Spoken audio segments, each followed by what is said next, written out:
নিজে ওনার জায়গা না, ওটা রেলের জায়গা না, এটা কোনো সরকারি গভর্নমেন্ট জায়গা, এটা হলো মালিকানা জায়গা। আর আপনারা বলেছেন স্টিল লাইটের কথা, আমরা গত বাজেটে কোনো স্টিল লাইটের কোনো আমরা বাজেট রাখিনি। এবার বাজেট আমরা রেখেছি। আমরা জলবায়ু থেকে বারবার আমি চেষ্টা করেছিলাম, জলবায়ু প্রত্যেক পৌরসভায় পেয়েছে, কমপ্লেক্স পেয়েছে। আমি সর্বোচ্চ তবদিল করেছি জলবায়ু থেকে আমি একটা বাজেট আনার জন্য আমি চেষ্টা করেছি।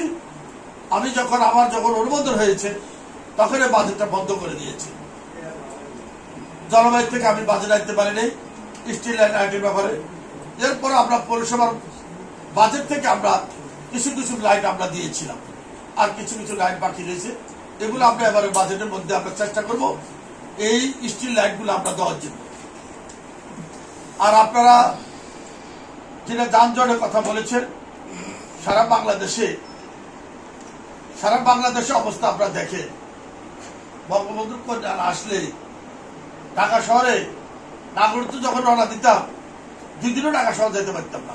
আর এখন সকালে রওনা দিলে আবার ঢাকা থেকে ফিরে আবার সন্ধ্যার আগে নাগরকোট আসতে পারে। শুধু বঙ্গবন্ধুর কন্যার কারণেই এই ডেভেলপমেন্টের কাজগুলো হওয়াতেই ঢাকা শহরটা আজকে দেখেন একটা সিঙ্গাপুরের মতো লাগে। পদ্মা সেতু হয়েছে, বঙ্গবন্ধু ট্রেন হয়েছে, মেট্রো ট্রেন হয়েছে, অনেক কিছু উন্নয়ন হয়েছে। উন্নয়নের কথা বললে 2-4 ঘন্টা লাগবে। তো আমি আপনাদের কাছে অনুরোধ থাকবে, যানজট আমি একা সম্ভব হবে না, আপনারা যদি আমাকে সহযোগিতা করেন। যারা সাংবাদিক ভাইরা, আপনারা নিজেরও একটা হুন্ডা যখন নিয়ে আসেন, আপনার গাড়ি আসে না, হুন্ডাটা আপনার রাস্তার মধ্যে রাখেন। আপনারা নিজেরও একটা গাড়ি হুন্ডা নিয়ে রাস্তার মধ্যে রাখেন, আপনারা একটা সাইড করে রাখেন না। এরকম বহু ঘটনা হয়েছে। আমি অনুরোধ করবো, এটা আপনারা রাগ করবেন না সাংবাদিক ভাইদেরকে। আপনারা যদি সচেতন হন, আমার সাধারণ মানুষগুলো সচেতন হলে পৌরবাসী ইনশাল্লাহ সচেতন হবে। ইনশাল্লাহ আমার আত্মবিশ্বাস আছে। আপনারা বলেন যানজট হচ্ছে, হকারগুলো রাস্তার মধ্যে পড়ছে, এটা বাস্তব।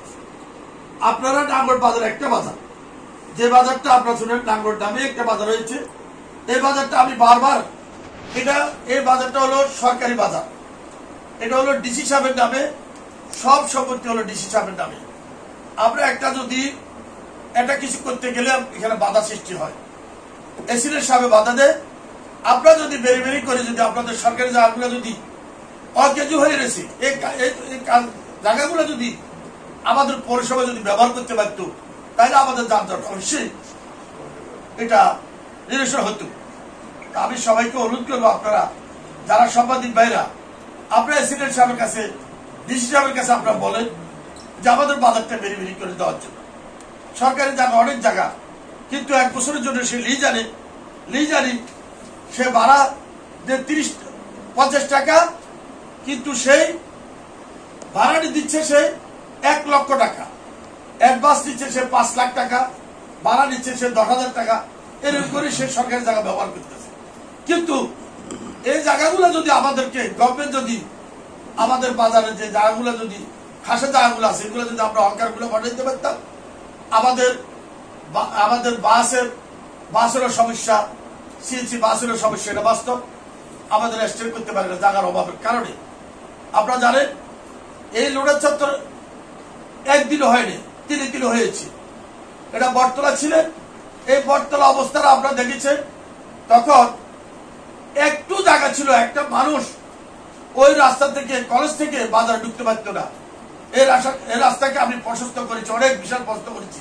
আমি খালকে একটা ড্রেন সিস্টেম করে উপরে স্ল্যাব দিয়ে স্টিল ব্রিজ আপনাদেরকে নিয়ে গেছি।